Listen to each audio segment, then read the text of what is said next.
संध्याकाळी जेवून झाल्यावर नित्या तिच्या बुक्सचा पसारा घेऊन तिच्या बेडवर बसलेली. भलेही तिच्या समोर तिच्या बुक्स होत्या, पण तिचं मन मात्र सकाळच्या घटनेत अडकलेलं. सकाळी आरव जेव्हा श्रीजाला घेऊन गेस्ट रूम मध्ये गेलेला, तेव्हा बरोबर 20 मिनिटांनी तिने तिच्या बाल्कनीतून श्रीजाला रडत मेन्शन बाहेर जाताना पाहिलं होतं आणि ती खूप जास्त रडत होती. तिला रडताना बघून 2 सेकंद तर तिला आवाज देण्याचा विचारही आला नित्याला, पण तोपर्यंत श्रीजा सेकंड गेट कडे वळाली होती. तिच्या अशा रडत जाण्यावरून नित्याला इतकं तर कळालं होतं की आरव आणि श्रीजात नक्कीच भांडण झालं असणार, म्हणून तिनेही मग जास्त विचार न करता ती आत निघून आली.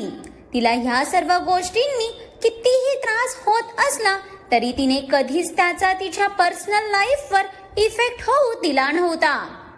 त्यानंतर दिवसभर आरवही तिला दिसला नाही, पण रात्रीच्या जेवणालाही तो नसल्याने तिला आत्ता मात्र खूपच व्याकुळ वाटू लागलेलं. भलेही तिला त्याचा कितीही राग येऊ दे, तरी त्याच्याबद्दलची काळजी आणि प्रेम खूप वरचढ होतं तिच्यासाठी. असं नेमकं काय झालं असेल की श्रीजा इतकी रडत गेली? भुरट्या तिच्यावर कितीही रागवला तरी ती इतकं रडण्यासारखा पीस तर नक्कीच नाही. मग या ढक्कनने मारलं बिरलं नसेल ना तिला? ह्याचा काय भरोसा? डोकं फिरलं तर ह्याचा माथा तर आउट ऑफ कव्हरेज एरिया जातो ना. नित्या पेन तोंडात घालत तिच्या विचारात हरवलीच होती की तोच तिच्या दरवाजावर नॉक झालं आणि तिचं डोअर ओपन असल्याने तिचं लक्ष लगेच तिकडे गेलं, तर दारात आरव उभा होता आणि त्याच्या हातात आईस्क्रीमचे 2 बाउल होते. त्याला बघून नित्याने बारीक नजर करून त्याच्याकडे बघितलं. सकाळपासून हा माणूस मिस्टर इंडिया होऊन आत्ता भूतासारखा समोर आलेला म्हटल्यावर तिच्या कपाळावर आट्या तर येणारच ना. Oh please Nitya, don't stare me like that. तिची ती नजर बघून आरवने वैतागत डोळे फिरवले आणि तो डायरेक्ट आत आला. भुरट्या, काही झालंय का? त्याचा तो थकलेला चेहरा आणि वैतागलेला आवाज बघून नित्याच्या तोंडून आपसुकच तिची दाबून ठेवलेली काळजी बाहेर पडली. पण तिच्या चेहऱ्यावरची चिंता बघून तो किंचित अचंबित झाला. त्याला वाटलेलं सकाळच्या ड्राम्यावर ती खूप चिडली असेल, पण तिला थोडं नॉर्मल असलेलं बघून त्याला किती ते हायसं वाटलं. त्याने तिला तिचा बाऊल देत तोही तिच्या बाजूला बेडला टेकून बसला. हो, झालंय ना. आरोच्या या वाक्यावर नित्याच्या चेहऱ्यावर अजूनच काळजी दाटून आली. उगाच भीतीने हृदय धडधडू लागलं. काय झालंय? नित्याने कसे बसे 2 शब्द बाहेर काढले, पण तिच्या थोबड्यावर वाजलेले 12 बघून आरवला तर भरपूर हसू येत होतं. किती गंभीर झालेली ती. अगं, रात्र झालीये आणि मला झोप येत नाही आहे. आरव त्याचा आईस्क्रीम खात इवलूस तोंड करून तिच्याकडे बघताच नित्याच्या कपाळासोबत आता तिचं तोंडही आकसलं ना. म्हणजे ती त्याच्याशी इतक्या सिरियस होऊन बोलतीये तरी या मुलाचं काहीतरी भलतंच चालू आहे म्हटल्यावर ती चिडणारच ना. तसही हा मुलगा तिच्या रागाची सीमा चेक करत राहायचा. एक दिवस ती सीमा संपून हाच त्या सीमेत पार जाऊ नये म्हणजे झालं. मग मी तुला अंगाई गाऊन झोपवावं ही इच्छा आहे का तुझी? मॅडमला तर त्याच्यावर चिडायला कारणच लागायचं नाही. नित्याच्या चिडण्यावर आरवच्या ओठांवर इयर टू इयर स्माईल आली. म्हणजे या कार्ट्यानेही किती ते आगाऊ असावं ना. तिला विनाकारण डिवचणं सुरू होतं त्याचं. बाई, माझ्यावर नाही पण निदान घरातल्यांवर तर दया कर ग. इथे तू अंगाई गायला लागलीस तर तिकडे ती लूना रडायला लागायची आणि तुमच्या दोघींचं रडगाणं आम्हाला परवडायचं नाही. आरवच्या बोलण्यावर नित्याने तिचा आईस्क्रीमचा स्पून तोंडात धरत आरवला पिलो फेकून मारली, तरी तो हसतच होता. भुरट्या, तुला माझ्याशी नीट बोलायला जमत नसेल तर तू बोलतच जाऊ नको बरं. नित्याचा नाकाचा शेंडा आता चांगलाच लाल झालेला. मगाशी ज्या डोळ्यात त्याच्यासाठी काळजी होती, आता तेच रागाने लाल झालेले. तेच तर जमत नाही ना मला. तुझ्याशी बोलल्याशिवाय कसा राहू मी? आरवने तोंडातल्या तोंडात बोलत, हातात सुस्कारा सोडत त्याचा आईस्क्रीम खाऊ लागला. तू आता काही बोललास का? हे बघ, तुला मला शिव्या जरी द्यायच्या असल्या तरी मोठ्याने देत जा. उगाच माशीसारखी ओठातल्या ओठात भुणभुणत बसू नको. नित्याने तिचा आईस्क्रीम संपवून रागातच आरवचा बाऊलही ओढून घेतला. तसा तो चिडायचा सोडून गालात हसला. ही सवय तिची नेहमीचीच होती. आईस्क्रीम तिची खूप मोठी कमजोरी होती. त्यात ती कितीही आईस्क्रीम खाऊ शकत होती. पण मॅडमही हुशार होत्या बरं. आधी स्वतःचा आईस्क्रीम पटापट खाऊन मग दुसऱ्याचंही ओढून घ्यायच्या. अगं रेडे, भस्मा झालाय का तुला? ते माझा आईस्क्रीम आहे. आरव उगाच नाटकी रागे भरत तिच्याकडून त्याचं बाऊल परत घेणार की तिने तिचा हात लगेच मागे केला. आईस्क्रीमच्या बाबतीत माझं तुझं काही नसतं. नित्याने त्याचाही बाऊल पूर्ण चाटून पुसून खाल्ला आणि तिला असं अधाशासारखं आईस्क्रीम खाताना बघून इथे आरव काय परत कधीच आईस्क्रीम खात नसतो. आरव, तुला एक विचारू? नित्याने त्याचा बाऊलही बाजूला ठेवत तिची नजर त्याच्यावर आणली. तसं तो तर भूत पाहिल्यासारखं तिच्याकडे बघू लागला. नित्या, तुला बरं वाटत नसेल तर आत्ताच सांग. आपण डॉक्टरांकडे जाऊन तुझा गुडघ्यातला मेंदू चेक करून आणू. पण उगाच इतकी कुणी मुलीसारखी वागू नको ग. तुला ते शोभत नाही. आरवच्या बोलण्यावर नित्याने त्याच्यावर दात चावले. पण सध्या तिला महत्वाचं बोलायचं असल्याने तिने कसं बस स्वतःला शांत केलं. आरव, आज मी श्रीजाला रडत जाताना बघितलं. तू तिला ओरडला का? म्हणजे तुमच्यात काही झालं आहे का? नित्याच्या या प्रश्नावर आरवचा चेहराच पडला. तो जितका नित्याच्या जवळ जाण्याचा प्रयत्न करत होता, तितकाच नित्या त्याच्या आणि श्रीजाच्या नात्याचा खूपच खोलवर विचार करत होती. म्हणजे तुला नसेल सांगायचं तर इट्स ओके. त्याचा मूड स्पॉइल झालेला बघून नित्याला कसं तरीच झालं. उगाच आपण विषय काढला असंही मनोमन वाटून गेलं. नित्या, मला झोप आलीये. आरव बोलतच होता की ओके देन, गुड नाईट, तू जाऊन रेस्ट कर.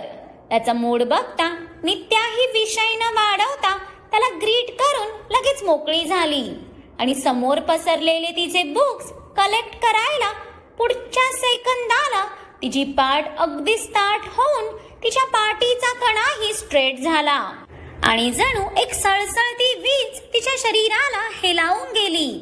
क्षणात स्पंदन वाढून शरीरही थरकापून उठलं. तिने तिच्या वाढलेल्या श्वासांना आवरत फडफडत्या नजरेने खाली मान झुकवली. तर आरव तिच्या मांडीवर डोकं ठेवून डोळे मिटून आडवा झालेला. आरव, नित्याचं शरीर तर त्याच्या या कृतीवर अगदी थंड पडलं. कारण तो असं काही करेल हे तिलाच काय तर त्याला स्वतःलाही अपेक्षित नव्हतं. पण हो, आज खरंच ती सोबत असावी इतकंच काय ते त्याला वाटत होतं. प्लीज नित्या, थोडा वेळ झोपू दे ना यार. आत्ताही त्याचा चिडलेला आवाज कानावर पडताच तिच्या गोंधळलेल्या चेहऱ्यावर हसू आलं. म्हणजे साहेब स्वतःची मनमर्जी करत स्वतः चिडत होते. त्याची चिडचिड बघून ती तशीच बेडला टेकून शांत बसली. तिची नजर एक वार त्याच्या चेहऱ्यावर अडलेली. तिच्या मांडीवर डोळे मिटून किती निस्वस्थ झोपला होता तो. जणू आजूबाजूच्या जगाचा सध्या त्याला पूर्ण विसर पडलेला. त्याच्या चेहऱ्यावर पसरलेली ती नीरव शांतता बघून नित्याचं मन भरून आलं. खूप प्रेम करत होती ती त्याच्यावर. त्यामुळे त्याचा इतकासा सहवासही तिला नेहमीच सुखावून जायचा. आरव, काय करू रे मी तुझं? का आहेस तू असा सांग ना, की मी प्रयत्न करूनही तुझ्यापासून वेगळी होऊच शकत नाही आहे. खूप प्रयत्न करते मी तुझ्यापासून दूर जाण्याचा, पण तू तितकाच जवळ येतोस माझ्या. मला माहित आहे हे सगळं चुकीचं आहे, पण तुझ्या बाबतीत प्रत्येक चुकीची गोष्ट ही माझ्या मनाला बरोबरच वाटते. खरंच खूप अवघड झालंय मला. सांग ना, कसं आवरू मी स्वतःला तुझ्यावर प्रेम करण्यापासून. नित्याचा हात तिच्याही नकळत आरवच्या केसात फिरू लागताच इथे डोळे मिटून शांत पडलेल्या आरवच्या ओठांवर हलका हसू पसरलं. तिचा हा नाजूक स्पर्श त्याच्यासाठीही खूप सुखावणारा होता. माय अँग्री बेबी, लवकरच मी तुझ्या समोर माझं प्रेम व्यक्त करेन, पण त्याआधी तुला भरपूर पिडून तुझ्या लाईफमध्ये माझं असं स्थान बनवायचं आहे ना मला, की तू स्वतःही कधीच मला सोडून नाही जाऊ शकणार आणि नाही मी कधी तुला सोडून जाऊ देणार. आरव आता मनातच काहीसा निर्धार करून नित्याच्या मांडीवर झोपून गेला. तरी नित्याची नाजूक बोट कितीतरी वेळ त्याच्या केसात फिरत राहिली. जाणा, इकडे अग्नेय आज कधी नव्हे ते बाल्कनीत बसून शांतपणे त्याचं काम करत होता, पण त्याचं ध्यान मात्र कंटिन्यू बडबड करत आईस्क्रीम खात त्याच्या बाजूलाच बसलेलं. आणि मध्ये मध्ये त्याला जबरदस्ती आईस्क्रीम भरवणं चालू होतं तिचं. आज मेन्शन मध्ये आईस्क्रीम पार्टी होती वाटतं. प्रिन्सेस, आय टोल्ड यू ना, मला आईस्क्रीम नाही आवडत. मग का भरवत आहेस? आणि मी काम करतोय तर मला करू दे ना राजा. अग्नेयने काहीसा वैतागतच त्याच्या पाखराकडे बघून परत त्याची नजर लॅपटॉपवर आणली. तो जवळ असल्यावर ती त्याचा अगदी जाच करायची, पूर्ण नकोसं करून सोडायची त्याला. पण काय करणार, या रावणाला असंच पाहिजे. ह्यानेही लोकांवर काय कमी अत्याचार केलेत का? त्याची शिक्षा त्याच्या प्रिन्सेसच्या रूपात त्याला मिळत होती वाटतं. अहो, तुम्ही आज लवकर नक्की माझ्यासाठी आले होता की तुमच्या कामासाठी ते आधी सांगा मला, कारण आल्यापासून तर तुम्ही स्टडी मध्येच होता आणि आत्ताही जेवण झाल्यावर हा डबडा घेऊन बसलाय. मग असंच होतं तर आलातच का? तिथेच ऑफिसमध्ये काम करत बसायचं ना. इथे उगाच समोर बसून माझं रक्तच उसळवायचं काम करताय. सिया आता रागात कानात तिचे इयरपॉड घालून गाणी ऐकत आईस्क्रीम खाऊ लागली, पण चेहरा मात्र रागाने लगेच लाल झालेला. दिवसभर ती नेहमीच त्याचं काम समजून घ्यायची, पण त्याच्याकडे रात्रीही टाइम नसायचा. मग ते कोंबडीचं पिल्लू चिडणारच ना. पण तरी तिचा राग दाबत त्याला त्याचं काम करू देत ह्या विचारात तिने शांत बसून घेतलं.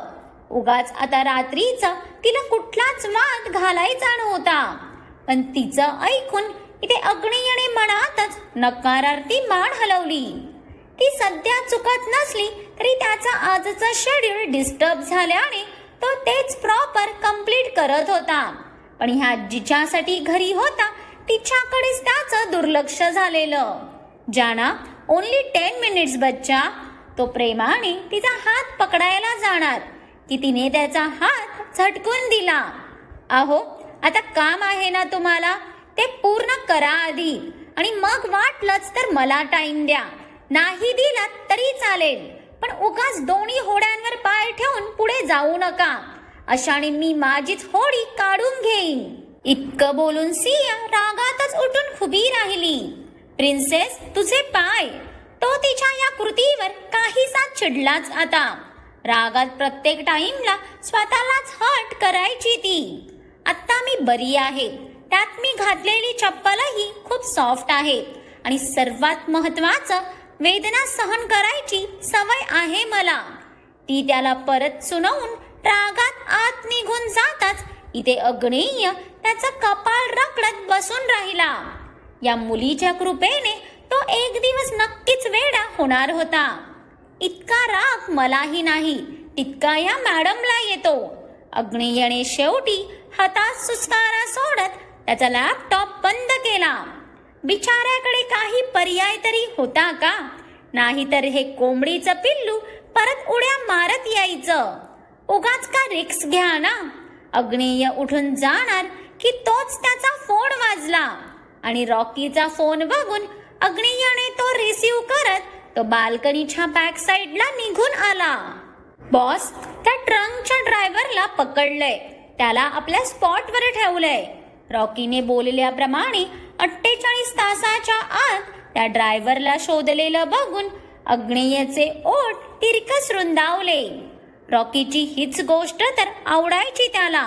तो जे बोलायचा ते करूनच दाखवायचा आणि वर अग्नेयचा एकही शब्द तो खाली पडू द्यायचा नाही. रॉकी, मी येईपर्यंत मुलांना सांग प्रॅक्टिस करायला. आज त्यांच्या सोबत रिंग मध्ये मी स्वतः उतरणार, पण yes, me middle of the night तिथे येऊन जाईन. अग्नेयच्या बोलण्यावर रॉकीने फक्त मान हलवली, पण त्याची हललेली मान या राक्षसाला फोन मधून दिसणार होती का? तरी आपलं उगाच. पण बॉस, मला नाही वाटत याला काही माहित असेल. हा भाड्याचा टट्टू वाटतोय. रॉकीने समोर बेशुद्ध अवस्थेत खुर्चीला बांधलेल्या ड्रायव्हरवर नजर रोखत मनातली शंका व्यक्त केली. आय नो रॉकी, हा तो नाहीच आहे जो मला हवीये. तो इतक्या सहजासहजी समोरही येणार नाही आणि मला हेही माहित आहे ह्याच्यापर्यंत ही सुपारी मोठ्या चेन कडून आलीये. त्यामुळे आता त्या चेनच्या एक एक कड्या तोडतच आपण त्या डॅश कडे पोहोचू शकतो.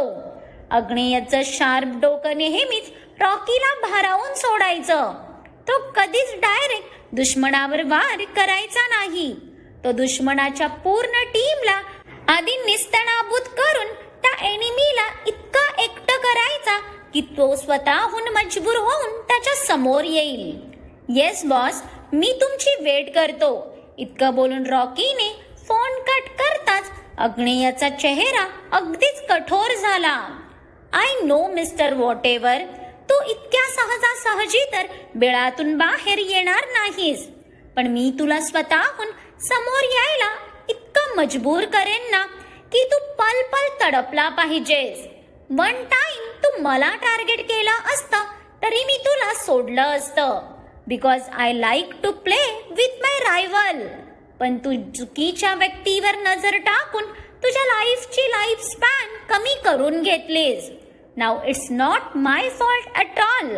अग्नेयने त्याची घट्ट झालेली पकड सैल सोडत स्वतःला आधी पूर्ण शांत केलं आणि मग रूम मध्ये आला. तर त्याची प्रिन्सेस तर गाणी ऐकत ऐकत झोपूनही गेलेली. ते बघून त्याच्या फेसवर इयर टू इयर स्माईल आली. आत्ताचा हा रुसवा सकाळी कंटिन्यू होणार हे तर जाणून होता तो, पण सध्या थोडा वेळ का असेना पण तिला मिठीत घेऊन झोपायचं होतं त्याला. जर ती जागी असती तर भांडतच बसली असती आणि तिने तर त्याला बेडवरही येऊ दिलं नसतं. त्याच्याहूनही भयंकर राग होता तिचा, जो आता उद्या झेलावा तर लागणारच होता. पण उद्याचं टेन्शन उद्यावर टाकत तो आता लाईट्स ऑफ करत तिच्या जवळ येत त्याने हळूवार तिचे इयरपॉड काढले आणि तिला मिठीत घेत दोघांच्याही अंगावर ब्लँकेट घेतलं. Charlie, you dash, how full you. फक्त एक काम दिलेलं मी तुला, मग तो मुलगा वाचलाच कसा. राघवेंद्रने रागात त्याची पूर्ण रूम उधळून लावलेली. त्याला जसं समजलेलं आरव अग्निहोत्री सुखरूप आहे. त्याचं रक्त उसळायला लागलेलं. बॉस, मला वाटलं जो कार चालवत होता तोच मुलगा असावा. म्हणजे त्या मुलाची मला इतकी तर इन्फो भेटली होती की तो स्वतः ड्राईव्ह करणं पसंत करतो. त्याची कारही तो कधीच कोणाला देत नाही, म्हणून तर मी त्याची कार उडवायची ऑर्डर दिलेली ना. आणि आपल्या पंटरने त्याचं कामही चोख केलेलं. त्या कारचा तर जागेवरच कोळसा झालेला, म्हणून मी तुम्हाला काम झाल्याचा मेसेजही केला. पण आता तुमच्याकडूनच कळतंय मला की तो मुलगा जिवंत आहे म्हणून. मग जो मेला तो कोण होता? राघवेंद्रच्या रागाने चार्ली पोपटासारखा बोलू लागला. यू इडियट, तो ड्रायव्हर होता. तू आरव अग्निहोत्रींची कार उडवल्यावर न्यूजही फ्लॅश झाल्या होत्या, पण अग्नेयने अवघ्या अर्ध्या तासात सगळ्या सोर्स मधून ती न्यूजही डिलीट केली. तुला काय तो सामान्य मुलगा वाटला का? He is the brother of अग्नेय अग्निहोत्री. राघवेंद्र आता भयंकर चिडला होता. आरव वाचला ही गोष्ट पचवणं त्याला जमतच नव्हतं. ज्याने सियाला मिठी मारलेली त्याला एक क्षणही जिवंत बघायचं नव्हतं त्याला. सॉरी बॉस, एकदा चूक झाली, पण ह्यावेळी मी स्वतः टार्गेट सेट करतो. चार्ली बोलतच होता. Now don't you dare to do anything idiot. त्याच्या भावावर हमला झालाय म्हटल्यावर अग्नेय आता अलर्ट झाला असेल आणि जितकं मी त्याला जाणून आहे तो ह्याच्या मुळाशी जायचा पूर्ण प्रयत्न करणार. त्यामुळे तू तुझ्या माणसांसकट लगेच गायब हो, नाहीतर मी स्वतः तुला कायमचं गायब करेन. राघवेंद्रने रागातच बोलून फोन कट केला आणि केसात हात गच्च करत त्याने समोरची पूर्ण बॉटल तोंडाला लावली. त्याने ज्या समुद्राला भडकवलं होतं त्याच्या लपेटीत येण्याच्या विचारानेच क्षणभर त्याचंही शरीर थरथरलं. पण तोही काही कच्चा खिलाडी नव्हता ना. मग काय वाटतं तुम्हाला, अग्नेय राघवेंद्र पर्यंत पोहोचेल का? आणि अग्नेयला कळेल का की सियाला लाईक करणारा आणि आरववर हल्ला करणारा एकच आहे ते? त्यासाठी पुढचा भाग नक्की पहा आणि आजचा भाग आवडला असेल तर लाईक आणि कमेंट करून कळवा आणि खूप साऱ्या लोकांसोबत शेअरही करा. आणि ज्यांनी कोणी अजून माझ्या चॅनलला सबस्क्राईब केलं नाही आहे त्यांनी आठवणीने सबस्क्राईब करा.